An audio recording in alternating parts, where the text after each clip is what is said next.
Hi friends, ఈరోజు మీకోసం మంచి మసాలా బేల్పూరి లాంటి సినిమాని ఎక్స్ప్లెయిన్ చేయబోతున్నాను. దీంట్లో చాలా ధమాకాలు ఉన్నాయి. ధమాకాలు ఇష్టపడే వాళ్ళు సినిమాని స్కిప్ చేయకుండా చివరి వరకు చూడండి. అయితే దానికంటే ముందు వీడియో చూసిన వెంటనే లైక్ చేయండి. లైక్ కొట్టకుండానే వీడియో చూసి వెళ్ళిపోతున్నారు. లైక్ చేస్తే మాకు కూడా చాలా సపోర్టివ్గా ఉంటుంది. సో ఇక మీకోసం మంచి మంచి సినిమాలు మేము ఎక్స్ప్లెయిన్ చేయడానికి సిద్ధంగా ఉన్నాము. లైక్ కొట్టడానికి మీరు రెడీగా ఉండండి. సో ఇక మన ధమాకా సినిమాని స్టార్ట్ చేసేద్దాం. మూవీ స్టార్టింగ్లో యూన్ షేక్ అనే అబ్బాయిని చూపిస్తారు. అతని ఫ్రెండ్స్ ఒక రూమ్లో రొమాంటిక్ వీడియోస్ చూస్తూ ఎంజాయ్ చేస్తూ ఉంటారు. అప్పుడు ఒక అబ్బాయి ఎలుక మీద కాలు వేస్తాడు. అప్పుడందరూ భయంతో కేకలు పెడుతుంటారు. అయితే అందులో ఒక అబ్బాయి యూన్షిక్ ఆ ఎలుకను పట్టుకుని ఆడుతూ ఉంటాడు. అప్పుడు వాళ్ళ ఇంకో ఫ్రెండ్ డోర్ ఓపెన్ చేసి లోపలికి రావడం వల్ల పొరపాటున ఆ ఎలక యూన్షిక్ నోట్లో పడిపోతుంది. యూన్షిక్ దాన్ని తినేస్తాడు. ఇలా జరుగుతుందని ఎవ్వరూ ఎప్పుడూ ఊహించరు, యూన్షిక్ కూడా. అయితే తన ఫ్రెండ్స్ అప్పటి నుంచి తనతో పాటు కలిసి భోజనం చేయడం, దగ్గర కూర్చోవడం కూడా మానేస్తారు. ఒకరోజు యూన్షిక్ లంచ్ చేస్తున్నప్పుడు అతని చూపు చాలా అందంగా ఉండే యూన్హో మీద పడుతుంది. యూన్షిక్ ఆమె 2 కాళ్ల మధ్య చూస్తూ ఉంటాడు. ఫ్రస్ట్రేట్ అయ్యి యూన్హో తన 2 కాళ్లను విప్పుతుంది. ఆమె చేసిన పని చూసి యూన్షిక్కి ఫ్యూజులు ఎగిరిపోతాయి. తర్వాత రోజు కాలేజ్లో తన ఫ్రెండ్స్ని యూన్హో గురించి అడుగుతాడు. వాళ్ళామె కాలేజ్కి కొత్తగా వచ్చింది, ఏరోబిక్ మెంబర్ కూడా అని చెప్తారు. యూన్హో మీద యూన్షిక్కి ప్రేమ ఏర్పడుతుంది. యూన్షిక్కి లోపల ఆలోచించుకునే జబ్బుంది. అందువల్ల యూన్హో ముందు ప్రతిసారి నర్వస్గా ఫీల్ అవుతాడు. తన ఫ్రెండ్స్ నెంబర్ 1 తింగరి బ్యాచ్. వాళ్ళు న్యాచురల్ షాంపూని పెనం మీద ఫ్రై చేసుకుని తింటారు. వాళ్ళు యూన్షిక్తో కలిసి తినడానికి ఇంట్రెస్ట్ చూపించేవాళ్ళు కాదు, ఎందుకంటే అతను ఎలకని మింగేశాడని. వాళ్ళు కోడిగుడ్డులో ఉండే ప్రోటీన్, షాంపూలో ఉండే ప్రోటీన్ ఒక్కటే అని భావిస్తారు. అందువల్ల ఇంట్లో గుడ్లు లేనప్పుడు షాంపూని పెనం మీద ఫ్రై చేసుకుని తినేవాళ్ళు. వాళ్ళ అడ్మిషన్ ఐఐటీలో కాకుండా భానుప్రసాద్ యూనివర్సిటీలో అవుతుంది. ఇంకోవైపు యూన్షిక్ రోజురోజుకి యూన్హో మీద ప్రేమ పెరిగిపోతూ ఉంటుంది. కానీ ధైర్యంగా ఆమె ముందు తన మనసులో మాట చెప్పలేడు. ఒకరోజు పొరపాటున తన ఫ్రెండ్స్ షాంపూతో తయారు చేసిన శాండ్విచ్ తింటాడు. అది చాలా టేస్టీగా కూడా అనిపిస్తుంది. కానీ తినడం వల్ల ఫుడ్ పాయిజన్ అవుతుంది. హాస్పిటల్లో జాయిన్ అవ్వాల్సి వస్తుంది. ఒకరోజు యూన్హో మెట్రోలో ప్రయాణం చేస్తూ ఉంటుంది. అప్పుడు ఒక అబ్బాయి వచ్చి వెనక నుంచి అసభ్యంగా తాకుతూ ఉంటాడు. ఆమె తన్నక ముందే ఆ వ్యక్తి నెక్స్ట్ స్టేషన్లో దిగిపోతాడు. అప్పుడు యూన్షిక్ అదే ట్రైన్లో ఎక్కి ఆమె వెనకాలే నించునుంటాడు. కానీ ముందు నిల్చున్న అమ్మాయి ఎవరో యూన్షిక్కి తెలీదు. ఆమె కోపంలో యూన్షిక్ కచ్చాబాదం బద్దలయ్యేలా కొడుతుంది.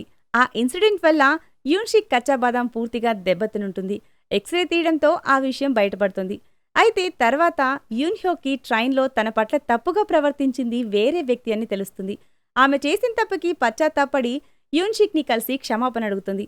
అప్పటినుంచి ఇద్దరి మధ్య ఫ్రెండ్షిప్ ఏర్పడుతుంది. ఒకరోజు ఏరోబిక్ క్లాస్లో ఒక అమ్మాయి యూన్షిక్ని హెల్ప్ అడుగుతుంది. యూన్షిక్ ఆ అమ్మాయికి హెల్ప్ చేస్తూ ఉండగా యూన్హో అక్కడికొస్తుంది. యూన్షిక్ని వేరే అమ్మాయితో చూసి యూన్హో అప్సెట్ అవుతుంది. తర్వాత ఫ్రెండ్స్ అందరూ ఒక పార్టీకి వెళ్తారు. అక్కడ యూన్హోకి శాంగ్వోక్ అనే హ్యాండ్సమ్ అబ్బాయితో పరిచయం అవుతుంది. అతను సింగిల్గా ఉండటం వల్ల తియ్యటి మాటలు చెప్పి యూన్హోని పడేస్తాడు. ఆమె కూడా యూన్షిక్కి మండేలా చేయాలని అతనికి క్లోజ్ అవుతుంది.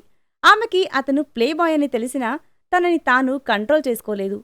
పార్టీ అయ్యాక యూన్షిక్ ఫ్రెండ్స్ అందరూ యూన్హో ఫ్రెండ్స్తో జపాజప్ చేయడానికి వెళ్తారు. ఒక్కొక్కరు ఒక్కో ప్లేస్కి వెళ్తారు.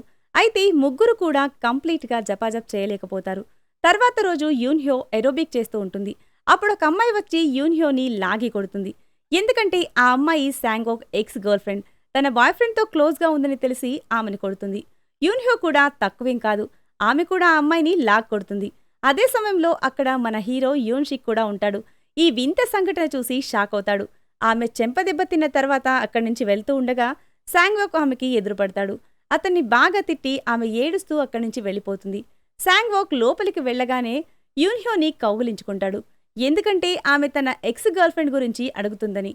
ఇదంతా యూన్షిక్ చూసి మళ్లీ షాక్ అవుతాడు. మరోవైపు యూన్షిక్ ఫ్రెండ్స్ యూట్యూబ్ చూసి వయాగ్రా తయారు చేస్తారు. ఒక్క చుక్కలో 10 వయాగ్రా మాత్రల పవర్ ఉంటుంది. ఇదంతా వాళ్ళు గత రాత్రి జపాజప్ ప్రోగ్రాం ఫెయిల్ అయినందున ఈసారలా జరగకూడదని పక్కా ప్రణాళిక వేసుకున్నారు. దాన్ని వాళ్ళు ఫ్రిడ్జ్లో పెడతారు. ముగ్గురు క్లాస్ అటెండ్ చేయడానికి వెళ్తారు. అదే సమయంలో యూన్షిక్ రూమ్కొస్తాడు. దాహం వేయడం వల్ల మంచినీళ్ళనుకుని ఫ్రెండ్స్ తయారు చేసి పెట్టుకున్న వయాగ్రా మొత్తం తాగేస్తాడు. తర్వాత కొంతమంది స్టూడెంట్స్ కాలేజ్లో ఒక రూమ్లో జపాజప్ చేస్తూ ఉంటారు. అందులో ఇద్దరు యూన్షిక్ ఫ్రెండ్స్ ఒక రూమ్లోకి వెళ్లి కంప్యూటర్లో జపాజప్ చూస్తూ ఉంటారు. అప్పుడెవరో వస్తున్న శబ్దం విని ఇద్దరు కబోర్డ్లో దాక్కుంటారు. వచ్చింది ఎవరో కాదు, శాంగ్వోక్, యూన్హో ఇద్దరు జపాజప్ చేయడానికి వచ్చారు. వాళ్ళు జపాజప్ చేయడం చూసి ఆ ఇద్దరు తట్టుకోలేక కబోర్డ్లోనే పని మొదలు పెడతారు. జపాజప్ చేసిన తర్వాత శాంగోక్ వెళ్ళిపోతాడు. రూమ్లో యూన్హో ఒంటరిగా ఉంటుంది.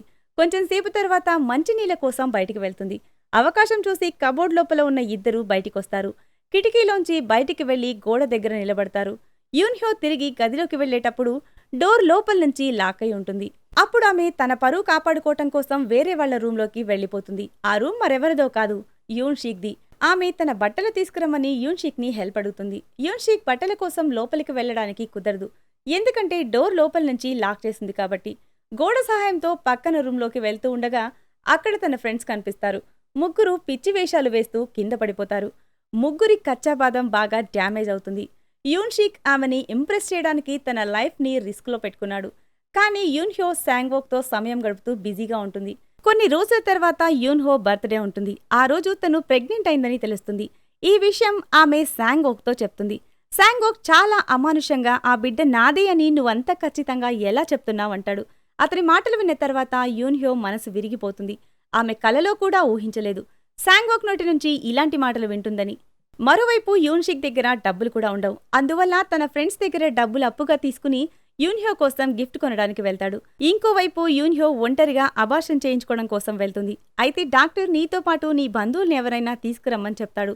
ఆమె శాంగోక్ దగ్గరికి వెళ్లి హాస్పిటల్కి రమ్మని ప్రాధేయపడుతుంది. కానీ శాంగోక్ అహంకారంతో క్రెడిట్ కార్డ్ ఇచ్చి నేను రాను, నీకు కావలసినంత డబ్బు తీసుకో అని అవమానిస్తాడు. యూన్హో కోపంతో కార్డు మొహం మీద విసిరికొట్టి వెళ్లిపోతుంది. ఇప్పుడు ఆమెకి శాంగోక్తో రిలేషన్లో ఉండి ఎంత తప్పు చేసిందో అర్థమవుతుంది. ఆమె తన బర్త్డే బాగా సెలబ్రేట్ చేసుకునేది. కానీ ఇలా జరగటం వల్ల మనోవేదనతో హాస్టల్కి వెళ్తుంది. అక్కడ తన ఫ్రెండ్స్ సర్ప్రైజ్గా బర్త్డే సెలబ్రేట్ చేస్తారు. అదంతా యూన్షిక్ ఏర్పాటు చేశాడు. యూన్షిక్ ఆమెని నవ్వించడానికి చాలా ప్రయత్నాలు చేస్తాడు. ఎంతకీ నవ్వకపోవడంతో కేక్ ఆమె మొహం మీద కొడతాడు. అలా చేసేసరికి యూన్హోకి ఇంకా కోపం ఎక్కువై లాగి కొడుతుంది. తర్వాత రోజు ఉదయం యూన్హో యూన్షిక్కి కాల్ చేస్తుంది. తనని కలవమని చెప్తుంది. యూన్షిక్ ఆమె డేట్కి తీసుకుని వెళ్తుందని ఊహించుకుంటాడు. బాగా మేకప్ చేసుకుని యూన్హోని కలవడానికి వెళ్తాడు. అయితే అక్కడికెళ్లిన తర్వాత ఆమె పిలిచింది డేట్ కోసం కాదు, డాక్టర్ దగ్గరికి వెళ్లడానికని తెలుస్తుంది. డాక్టర్ దగ్గరికి వెళ్లిన తర్వాత డాక్టర్ ప్రొటెక్షన్ యూజ్ చేయలేదనే కారణంతో యూన్షిక్ ని బ్లేమ్ చేస్తూ ఉంటాడు. పాపం యూన్షిక్ చేసేదేమీ లేక అమాయకంగా డాక్టర్ తిట్టే తిట్లు అన్నీ మౌనంగా వింటూ ఉంటాడు. ఆ వెంటనే ఆమెకి అబార్షన్ చేస్తారు. కానీ ఈ సమయంలో ఆమెకి ఎవరో ఒకరి సహాయం కావాలి. అందువల్ల యూన్షిక్ అక్కడే ఉండి ఆమెకి సేవలు చేస్తాడు. తనే స్వయంగా వండి తినిపిస్తాడు. కనీస అవసరాలు కూడా డబ్బు లేకపోవడం వల్ల యూన్హో కోసం గిఫ్ట్గా కొన్న రింగ్ అమ్మేస్తాడు. అవసరమైన సరుకులు వగైరా కొంటాడు. అతను చూపిస్తున్న కేరింగ్ చూసి యూన్హో చాలా బాధపడుతుంది. అతని ప్రేమని అర్థం చేసుకోలేకపోయిందని. తర్వాత రోజు కాలేజ్లో యూన్షిక్ కుంఫు ప్రదర్శన చేస్తాడు. అప్పుడక్కడ యూన్హోని చూసేసరికి తన ధ్యాస మళ్ళీపోతుంది. తన చెస్ట్ మీద ఉన్న స్టాండ్ పడిపోతుంది. అప్పుడు ఆ దెబ్బ యూన్షిక్ తల మీద తగులుతుంది. అయితే అదృష్టం బాగుండి పెద్దగా దెబ్బ తగలదు. ఇంకోవైపు యూన్హో కూడా మంచిగా డాన్స్ పర్ఫామ్ చేస్తుంది. ఎక్కువగా డాన్స్ చేయడం వల్ల ఆమె కుట్లూడిపోయి బ్లీడింగ్ అవుతుంది. యూన్షిక్ వెంటనే ఆమెని హాస్పిటల్కి తీసుకుని వెళ్తాడు. సరైన సమయానికి హాస్పిటల్కి తీసుకుని వెళ్లడం వల్ల ఆమె ప్రాణాలకి ఎటువంటి ప్రమాదం కలగదు. అప్పుడు యూన్షిక్కి శాంగోక్ ఆమెని వాడుకోవడానికి ఏ విధంగా మోసం చేశాడో తెలుస్తుంది. అదే కోపంలో శాంగోక్ ఫామ్ హౌస్కి వెళ్తాడు. శాంగోక్ తన ఫ్రెండ్స్తో అక్కడ పార్టీ చేసుకుంటూ ఉంటాడు. యూన్షిక్ వెళ్లి శాంగోక్ మొహం పచ్చడి చేస్తాడు. నెక్స్ట్ సీన్లో యూన్షిక్ని కలవడానికి యూన్హో తన రూమ్కొస్తుంది. ఇప్పుడు కూడా నువ్వు ముందులాగా నా విషయంలో అదే ఫీలింగ్తో ఉన్నావా అని అడుగుతుంది. అతనే సమాధానం చెప్పడు. ఈ సీన్తోనే ఈ మూవీ ఎండ్ అవుతుంది. మరతను తన మనసులో మాట చెప్పాడా, ఆమెని అంగీకరించాడా, వాళ్ళిద్దరూ కలిశారా లేదా అనే విషయం తెలుసుకోవాలంటే పార్ట్ 2 చూడాల్సిందే. సో ఇది ఫ్రెండ్స్ ఇవాల్టి స్టోరీ. ఈ స్టోరీ గనుక మీకు నచ్చినట్లయితే మరికొన్ని ఇంట్రెస్టింగ్ స్టోరీస్ కోసం ఛానల్ని సబ్స్క్రైబ్ చేయండి. Thanks for watching.